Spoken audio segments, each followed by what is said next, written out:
이 박수는 하나님께 영광 돌리는 박수인 줄 믿습니다. 또 귀한 찬양이 은혜가 돼서 우리 찬양대원도 감사하고 그런 뜻인 줄 믿습니다. 우선 귀한 찬양 은혜가 돼서 정말 감사하고요. 더 감사한 것은 오늘 설교의 주제와 꼭 맞는 찬송입니다. 그래서 더 감사합니다. 설교의 주제와 꼭 맞아요. 그리고 오늘 우리 박미연 집사님이 오랜만에 지금 나오셔가지고 어머니 최순자 원사님 지금 간호하느라고 정신이 없는데 오늘 같이 나와서 찬양을 대해서 더욱더 감사합니다. 그 가사 중에 하나님이 어루시고 만지신다 그런 표현이 있어요. 하나님이 우리를 훈련시키신다는 거죠. 하나님은 우리 모두를 훈련시키십니다. 그거 잊지 마세요. 내가 다 된 사람이 아닌데 어떻게 우리를 가만 놔두시겠습니까? 우리를 사랑하시는데 훈련시키십니다. 만지시고 때로 징계를 하기도 하시고. 그래서 어쨌든 그 가사 보게 되면 하나님의 시간에 모든 걸 다 맡긴대. 아멘은 아무도 안 하시네. 근데 맡기기 싫은가요? 다 자기 시간대로 하고 싶다는 거 아니에요? 그러면 안 되죠. 우리 원하는 바가 있는데 그 이루시는 하나님의 때가 있다는 거예요. 당장 되면 좋죠. 그야 되고 안 되고 우리 마음대로 되는 게 아니잖아요. 하나님 그 때도 맡긴다는 거예요. 하나님의 시간에. 그게 믿음 아니겠습니까? 다 자기 때, 자기 뜻대로, 자기 원하는 대로 다 돼야 돼. 그래야 만족해. 조금만 빗나가면 삐지고 이상하고. 그런 신앙을 하나님이 가만 안 두십니다. 우리를 위해서 가만 안 두시는 거예요. 계속 훈련시켜 가십니다. 하나님의 시간에 하나님의 때에 맞출 수 있도록. 사실 오늘 이 본문의 사건도요 그런 사건이에요. 우리가 신앙생활의 중요한 요소 중에 하나가 뭐냐면 주님과 나의 관계를 바로 알고 그 관계를 계속 확인하는 작업이 꼭 필요합니다. 요한복음 보면 예수님은 친히 당신이 하나님이심을 7번 선언하십니다. 내가 생명의 떡이다, 세상의 빛이다, 부활이요 생명이다, 길이요 진리요 생명이다, 선한 목자다. 이런 표현들은 예수님이 당신 자기 계시를 말씀하시면서 사실 하나님이라는 걸 말씀하고 계신 거예요. 주님과 우리의 관계가 어떤 관계에 있느냐? 주님이 왕이시고 우리는 그의 종 아닙니까? 왕 대신 주님을 우리가 다 따라야 되는 거 아니에요? 그걸 매일매일 확인하고 매일매일 순간 고백하고 그렇게 갈 수 있는 것이 신앙생활이죠. 관계가 아주 중요해요. 그런데 그런 관계를 돌아보면서 우리가 하나 간과하고 놓치고 잊어버리는 게 하나 있어요. 그게 뭐냐면 우리 주님이 우리의 스승이십니다. 그렇습니까? 우리 교인들은 너무나 동적으로 동의하면 아무 대답을 안 하시더라고요. 그렇게 믿겠습니다. 우리가 주님 그러잖아요. 왜? 우리가 주님 제자니까. 주님 우리 선생님 아닙니까? 스승 아니십니까? 따라가는 거 아닙니까? 스승일 뿐만 아니라 주님은 성경에 표현은 없지만 우리의 아주 훌륭한 교관이십니다. 교관이 뭐예요? 훈련소에서 훈련병들을 훈련시키는 교관, 조교. 그게 교관이에요. 우리의 믿음이 다 완전하지 않잖아요. 그런 믿음을 하나님이 가만 놔두시겠냐, 우리 주님이. 우리 약점을 잘 아시거든요. 그래서 우리를 훈련시키신다니까요. 훈련시키시는 교관인 걸 잊지 마시기 바랍니다. 좀 힘들어도 고난이 있어도 이게 주님이 나를 지금 훈련시키시는 일이구나. 그렇게 믿음으로 받을 수 있어야죠. 투정 부리지 말고요. 불만하지 말고요. 삐지지도 말고.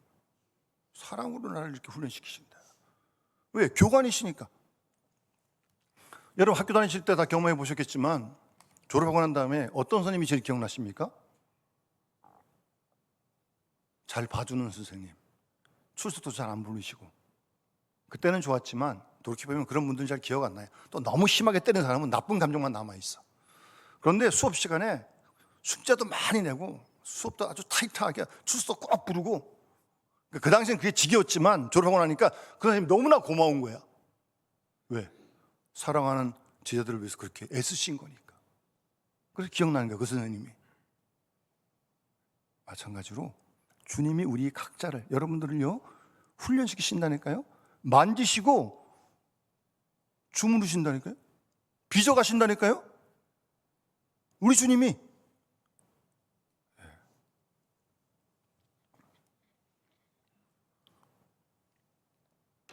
오늘 본문이 바로 그런 사건이라니까요.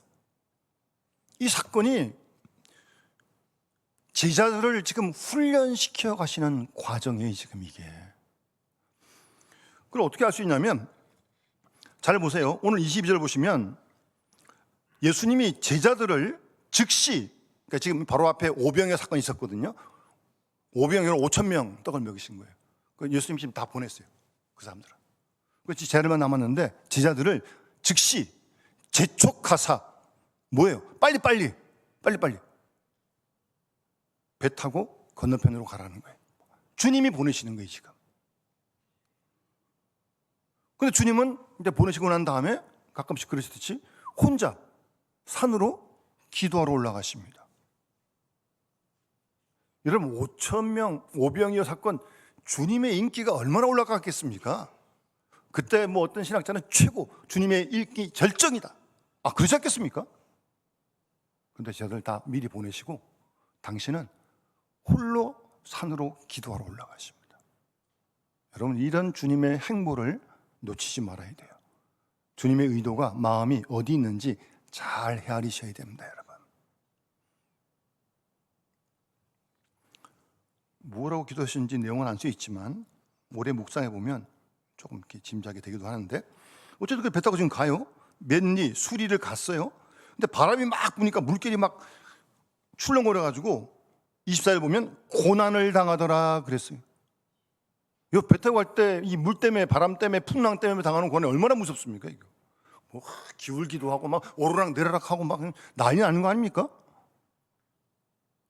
고난을 당했다 그랬어요. 지금 이 배 타고 가는 길이 제자가 지금 가고 싶다고 한 겁니까? 아니라니까요. 주님이 재촉해서 빨리 보내신 거예요, 지금. 그런데 풍랑을 만난 거예요. 고난을 만난 거예요. 좋으신 주님이 제자들을 고통 먹이겠습니까? 주님이 보내셨는데 이런 일이 생긴다면 주님의 선한 의도가 뭔가 이 속에 담겨 있는 거 아니겠습니까? 풍랑을 만났다니까요. 고난을 만났다고요.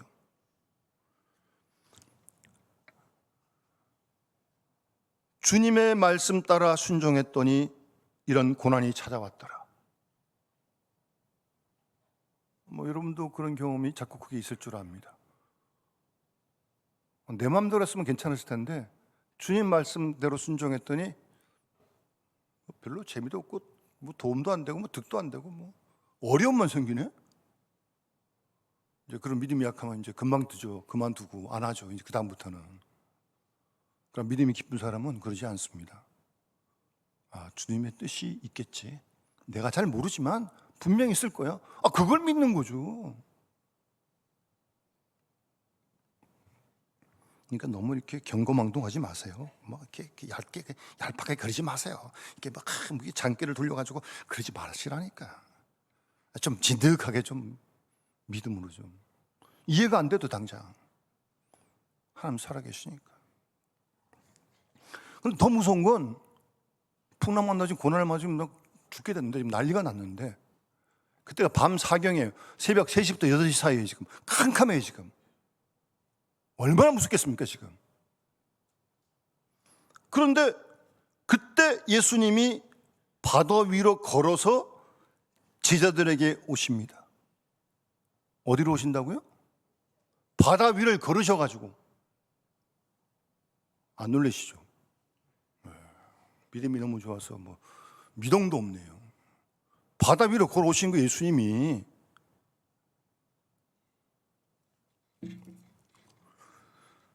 근데 뭐 바다 위로 밤에 새벽에 그렇게 걸어오니까 뭐 제자들이 이게 뭐예요? 유령이다 그러는 거예요 지금. 귀신이다 지금 그러는 거예요 지금. 안 그래도 무서운데 지금 뭐 시커먼데 지금 이렇게 뭐 이렇게 바다 위로 걸어, 이게 뭐예요 도대체 이게 지금? 예? 무서워 소리를 질렀다 그랬어요. 무서워 소리를 질렀다. 예수님께서 그때 안심하라, 나니 두려워하지 말라. 아멘. 우리가 작고 큰 고난을 당하는 현장 속에도 주님이 이렇게 그 고난을 위로 밟고 오실 줄 믿습니다. 뭐 제자들에게만 오시겠습니까? 우리가 당하는 고난의 풍랑의 현장에도 오실 줄 믿습니다. 와서 말씀대로 안심해라, 나다, 두려워하지 말아라 말씀하시는 줄 믿습니다. 그런 믿음을 회복하셔야 돼요, 여러분.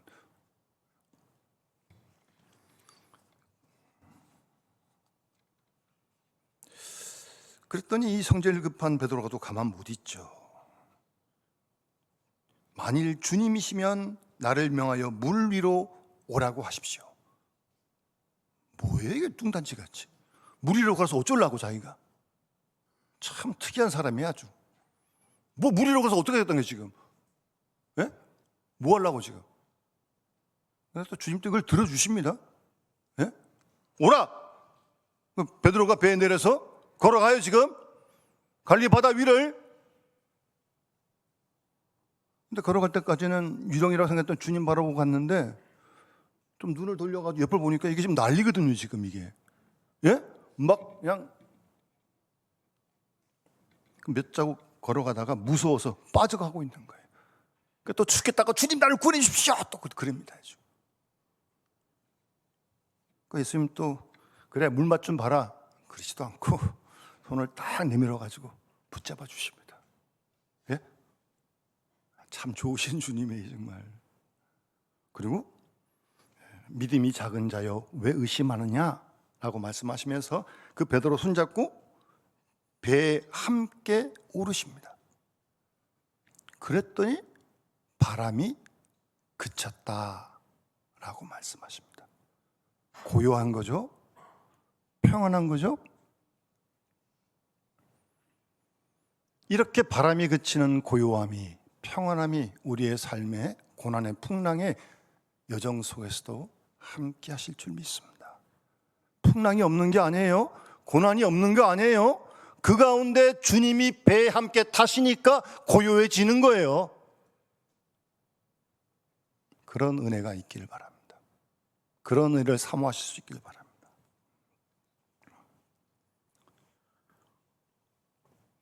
한번 이런 생각을 해봤어요. 본문을 읽다가 지금 이제 뭐 베드로가 빠져 들어가니까 주님이 이제 손 잡아가지고 이제 붙들고 건져 주셨어요.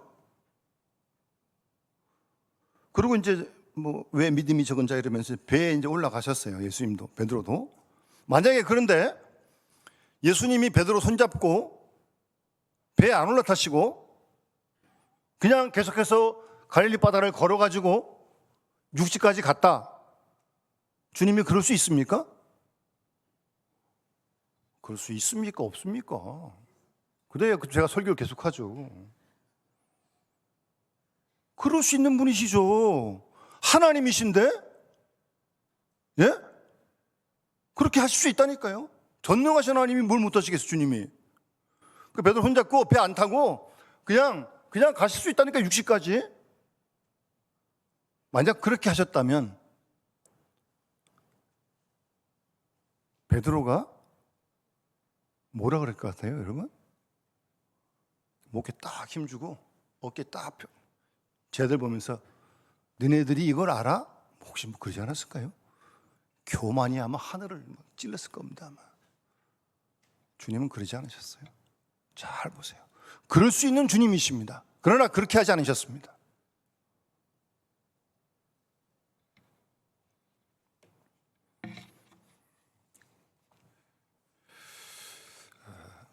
다시 말씀드리지만 이 본문은 지금 주님이 제자들을 훈련시키고 계신 거예요, 여러분. 예? 이런 과정을 통해서 주님은 지금 훈련을 시키고 계신 거예요. 뭘 훈련시키시는 겁니까, 지금? 예? 뭘 가르쳐 주고 싶으신 거예요, 주님이 제자들에게? 너희들이 이 풍랑을 만나는 것처럼, 고난을 당하는 것처럼 앞으로 고난이 또 있을 텐데 있지 않겠습니까? 고난을 통과할 때 제일 가장 중요한 게 뭔가? 지금 그거를 가르쳐 주고 싶으신 거예요. 너희들이 앞으로도 또 고난을 통과하게 될 텐데 어떻게 그 고난을 이길 수 있겠는가? 지금 그거를 이 사건을 통해서 주님이 지금 의도하시고 훈련을 시키시는 거예요.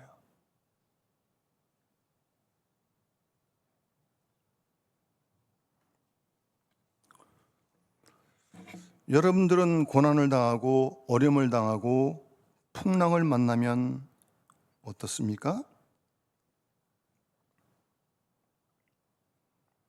우선 기분도 안 좋고 마음도 무겁고 도대체 왜 이렇게 이런 힘든 일만 생기나. 또 연속되면 정말 이게 아주 짜증이죠. 한숨만 나오고 불평하고. 믿음은 다 어디 갖다 버렸는지 하여튼 그런 것도 없고 그럴 수가 있는 거죠. 고난당할 때 뭐가 제일 중요합니까, 여러분? 어떻게 고난을 이길 수 있습니까?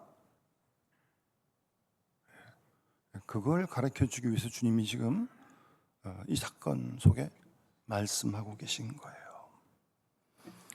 우선 중요한 건 제자들이 풍랑 만났을 때 주님하고 불렀습니까? 주님 오십시오 그랬습니까? 잘 보세요. 제자들이 주님 요청하지 않았어요. 풍랑 맞아 무서워 있었어요. 지금 주님이 오신 거예요. 오라 그런 게 아니라니까요. 주님이 오신 겁니다. 주님이. 여러분 잊지 마십시오. 우리가 고난을 당하고 풍랑을 만나서 어려울 때 그 현장 속에 주님이 오늘 제자들을 찾아오시듯 우리 각 사람 한 분 한 분을 찾아오실 줄 믿습니다. 제자들만 사랑하시겠습니까? 우리도 사랑하시는데 우리 그걸 알자는 거죠. 그걸 잊지 마세요, 여러분. 주님이 찾아오신다니까요. 요청 안 해도 그 주님을 놓치지 마세요. 잊지 마세요. 그걸 가르치시는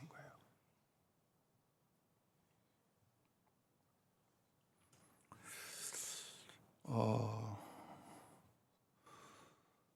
주님이 부르지도 않았는데 찾아오시는 거예요. 그래서 주님은 이 바다 가운데, 풍랑 가운데, 고난 가운데 가장 소중한 것이 무엇이냐? 우리가 타고 있는 배도 아니고요. 풍랑 가운데 걸어오시는 주님이라는 것을 지금 말씀해 주고 계신 겁니다, 여러분. 우리는 이 고난과 질병과 풍파가 몰려오면요, 거기에 갇혀가지고 뭘 보질 못해. 주님도 안 보이고 아무것도 안 보이고 그냥 그 감옥에 갇혀가지고 눌려있는 어떤 그런 질병만, 그런 고통만, 그런 풍랑만, 그런 문제만 보는 거예요. 고난만 문제 보는 거예요. 주님 다 잊어버리고. 지금 여러분들을 누르고 있는 질병은 뭡니까? 여러분 누르고 있는 고난은 뭡니까? 고난만 있는 게 아니라, 풍랑만 있는 게 아니라 그 고난 가운데 함께 무리를 걸어오시는 주님을 바라보실 수 있기를 바랍니다, 여러분. 예? 그래야 무슨 길이 생길 거 아니겠어요? 무엇이 여러분들을 지배하고 있습니까? 무엇이 여러분을 누르고 있습니까? 풍파가 누르고 있습니까? 고난이 누르고 있습니까? 아니면 주님이 다스리고 계십니까? 네, 여러분 스스로 잘 진단해 보시기 바랍니다. 고난 가운데 우리에게 가장 중요한 것이 뭐냐? 주님이라는 사실을 주님께서 지금 몸소 보여주고 계신 거예요, 여러분. 여러분 어려울 때, 풍파가 일 때, 고난 중에 있을 때, 힘들지만 아프지만 주님을 바라보실 수 있기를 바랍니다. 고난 가운데 걸어오시는 주님을 바라보시길 바랍니다. 그 그 사실을 지금 말씀해 주고 있는 거예요. 어떤 분은 이 주님이 지금 바다 위를 걸어오시잖아요. 이렇게 표현을 해요. 바다 위를 지금 걸어오시는데 이걸 바다를 주님이 밟고 오신다. 이럴 때도 아멘을 할 수 있는데, 다른 걸어오시는 걸 밟고 오신다고요. 우리가 당하는 모든 고난, 우리가 당하는 모든 질병, 우리가 당하는 모든 아픔, 풍랑, 주님이 밟고 오시는 줄로 믿습니다. 그 풍랑이 아무리 커도 주님보다 크겠습니까? 그래서 요한계시록 10장에 보면 이런 표현들이 있어요. 나중에 한번 집에 가서 읽어보세요. 10장이 지금 이제 6번째 천사가 끝나고 이제 7번째 천사 나타나기 전에 그 상황인데, 10장 1절에 내가 또 보니 힘센 다른 천사가 구름을 입고 하늘에서 내려오는데, 계속 요한이 본 거예요. 그 머리 위에 무지개가 있고 그 얼굴은 해 같고 그 발은 불기둥 같으며 손에는 펴놓은 작은 두루마리를 들고 있는데, 사자가 부르짖는 것 같이 합니다. 들고 있는데 그 천사가 오른발은 바다를 밟고 왼발은 땅을 밟고 있다고. 그래서 사자가 부르짖는 것 같이 큰 소리를 외쳤다고. 그렇게 요한계시록 10장에 기록하고 있어요. 5절에도 보면 내가 본 바 바다와 땅을 밟고 서 있는 천사가, 그런 말씀이 있어요. 주님이 우리가 만나는 고난, 풍파, 풍랑, 어떤 문제든지 주님이 밟고 계신 줄 믿습니다, 여러분. 그 사실을 잊지 마시기 바랍니다. 그래서 주님이 묻는 거예요, 제 아들에게. 고난이 지금 있는데, 풍랑이 있는데 너희들 지금 뭘 보고 있니? 주님이 지금 물으시는 거예요. 이 사건을 통해서 너희들 지금 풍랑이 너희를 짓누르고 있느냐? 내가 너희를 다스리고 있느냐? 그걸 지금 묻고 계신 거예요. 주님은 뭐가 우리를 다스리고 계십니까?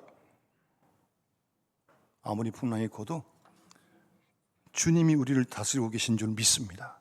그 믿음을 잊지 말아야 합니다, 여러분. 아무리 고난이 있어도요. 고난이 우리를 지배하는 게 아니라 주님이 이 고난을 밟고 오셔서 그 가운데 함께 하신 사실을 우리에게 말씀해 주고 계신 것입니다. 그래서 고난 가운데 가장 중요한 게 뭐냐? 이 고난을, 풍랑을 밟고 오시는 주님을 바라보는 게 가장 중요한 걸 주님은 가르치고 계신 거예요, 여러분. 여러분, 힘들고 어려우실 때, 답답할 때 눈을 들어 주를 바라보시길 바랍니다. 잠깐 차이가, 큰 차이가 있는 거예요. 왜 주님을 잊고 계십니까? 눈을 들어 주를 바라보라고요.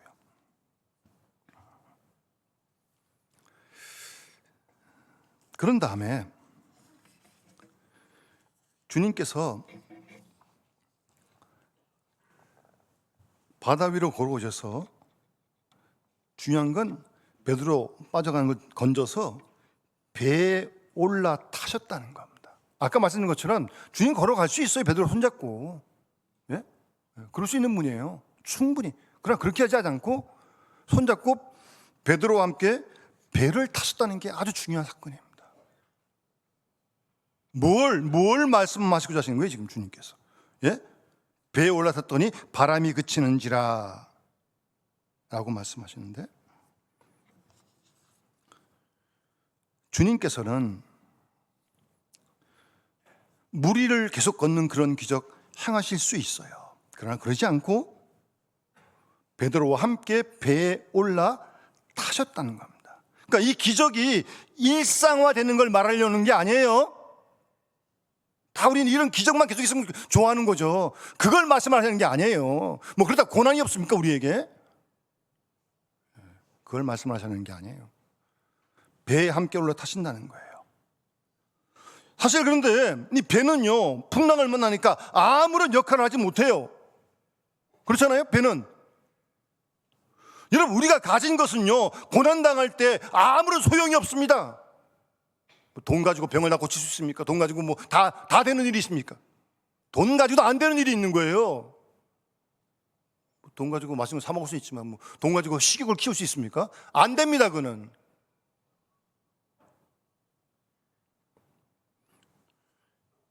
배는 고난을 만나니까 배의 역할을 하지 못하는 거예요.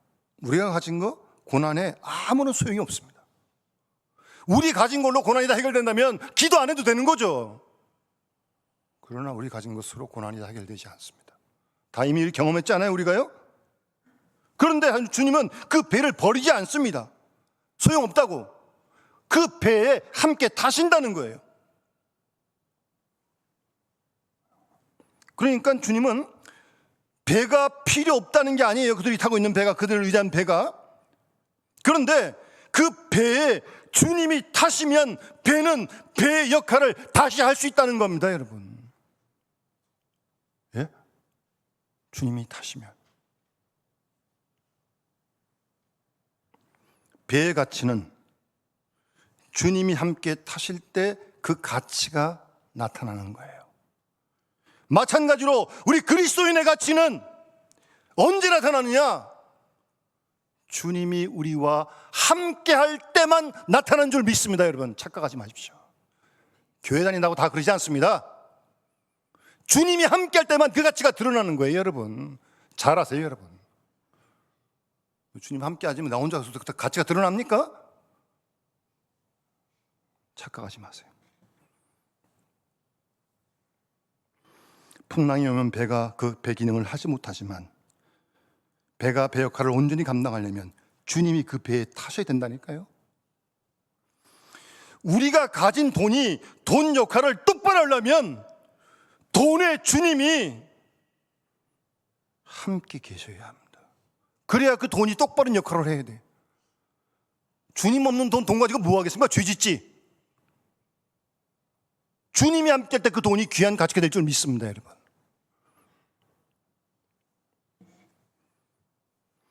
우리 한 사람 한 사람이 온전히 그리스도의 제자로 살아가려면 주님이 우리 가운데 오셔야 된다는 말씀이에요, 여러분. 지금 그걸 가르쳐주고 계신 거예요, 여러분. 주님께서 웅변적으로 말씀하고 계신 거예요, 지금. 함께 할 때, 배에 함께 할 때. 예?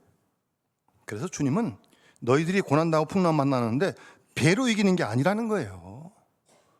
배로 이기는 게 아니고 주님과 함께 있음으로 이긴다는 것을 분명하게 말씀해 주고 계신 것입니다. 풍랑은 우리가 가지고 있는 소유로 이길 수 없습니다. 고난은 우리 배로 이기는 게 절대 아닙니다. 주님과 함께 있음으로 이길 줄 믿습니다. 올해도 마찬가지입니다. 내일부터 시작되는 한 주간도 마찬가지라는 거예요. 주님과 함께 할 때 이게 될 줄 믿습니다. 어떤 고난이 와도, 풍랑이 와도. 우리와 우리 모든 믿음의 식구들의 가정에 주님이 오르심으로 말미암아, 주님이 함께함으로 말미암아 바람이 그치게 되는 은혜가 있기를 간절히 소원합니다. 주님께서 우리 믿음의 가정들에게 오시면 풍랑이 그칠 줄 믿습니다. 풍랑이 있더라도 그 풍랑이 더 이상 우리 가정을 다스릴 수 없을 줄 믿습니다. 주님이 함께 하시는데.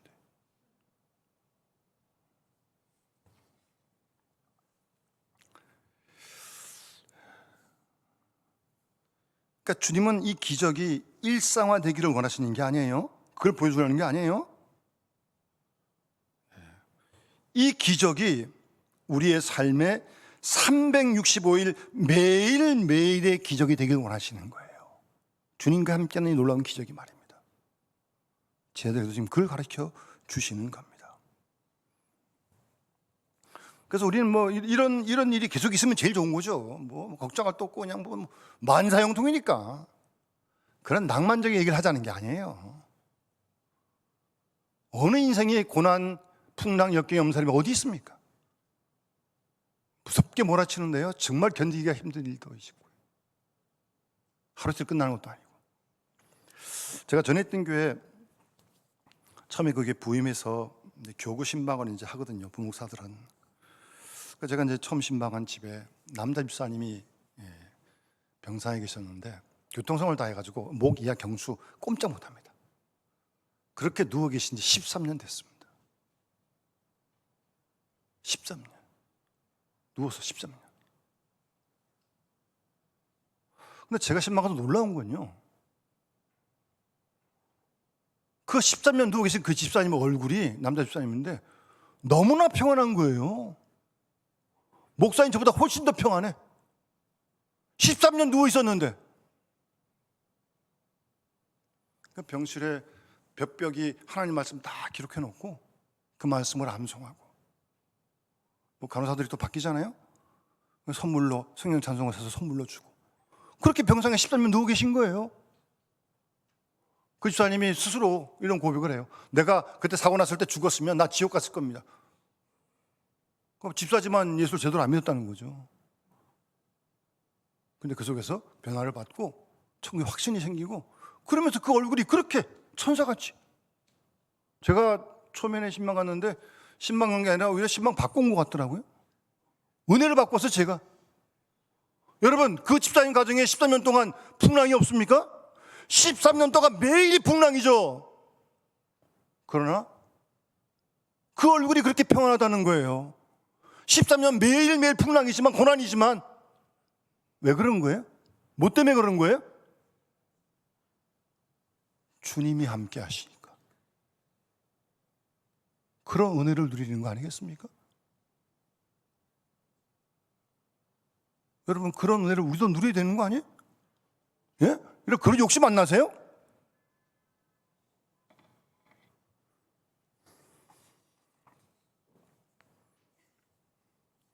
여러분, 우리가 만나는 고난은 절대 배로 이기는 게 아닙니다. 내가 가지고 있는 모로 이기는 게 절대 아닙니다. 주님과 함께함으로 이길 수 있다는 것을 아주 그냥 웅변적으로 보여주시는 거예요. 주님께서 이 사건을 통해서. 여러분, 제자들이 이제 이후에 사는 이제 우리가 예측해 볼 수 있잖아요. 뭐 꽃길만 걸어갑니까? 복음 전하면서 핍박당하고 감옥 들어가고 뭐 난리 나는 거 아닙니까? 그다음부터 그거를 주님이 아시고, 그런 고난 너희도 만날 텐데 이렇게 이길 수 있다는 걸 지금 보여주시는 거라니까요. 우리는 뭐 예외입니까? 우리는 풍랑을 안 만납니까? 고난을 안 만납니까? 우리가?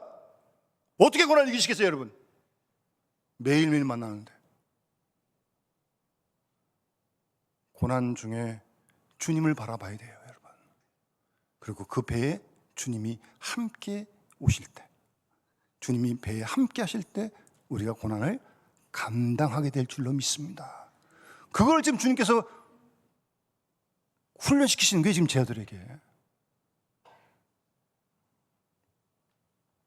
왜냐하면 이후에도 얼마든지 풍랑이 올 줄로 알고 계시기 때문입니다. 그리고 주님이 이제 십자가에 죽으시고 부활하시고 승천하시면 이 땅에 안 계실 텐데, 예? 안 계시잖아요, 주님이. 지금도 우리 뭐 눈에 보기 안 계시잖아요. 근데 안 계십니까? 우리와 함께 하신 줄로 믿습니다. 그 예수님께서 승천하시면서 모든 민족을 제자 삼으라고 28장에 말씀하시잖아요, 마태복음. 그러니까 주님은 이 갈릴리 바다를 뛰어넘는 거예요. 땅 끝까지 갈 생각을 지금 하고 계신 거예요. 그래서 뭘 약속하시는 겁니까? 마지막 28장 끝에 내가 세상 끝날까지 너희와 함께 하겠다. 아멘. 그런 약속을 주시는 거예요. 그 약속으로 이길 수 있기 때문입니다. 견딜 수 있기 때문입니다, 여러분.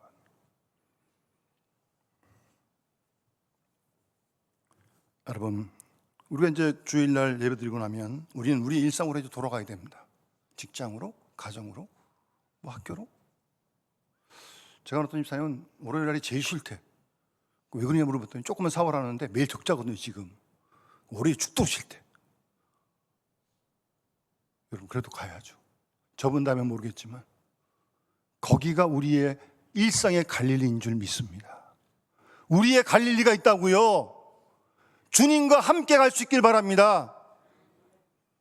갈릴리요. 주님은 단 한 번의 기적을 말씀하시는 게 아니에요. 우리 배에 오르셔서 우리와 함께 걸으심으로 365일의 기적을 우리에게 가르쳐 주시는 겁니다, 여러분. 갈릴리에서 제자들을 별 타시고 함께 하신 그 주님은 오늘도 살아계신 줄 믿습니다. 우리의 삶 속에 우리와 함께 하신 줄 믿습니다. 살아계십니다, 여러분. 그 주님을 바라보시고 그 주님과 함께 우리도 우리의 삶의 일상의 갈릴 바다 속에서 주님과 함께 승리하는, 주님과 함께 걸어가는 우리 모든 믿음의 순간 되시기를 주의 이름으로 간절히 축원합니다. 오늘 말씀 기억하시면서 찬송가 135장 우리 찬양 드리겠습니다.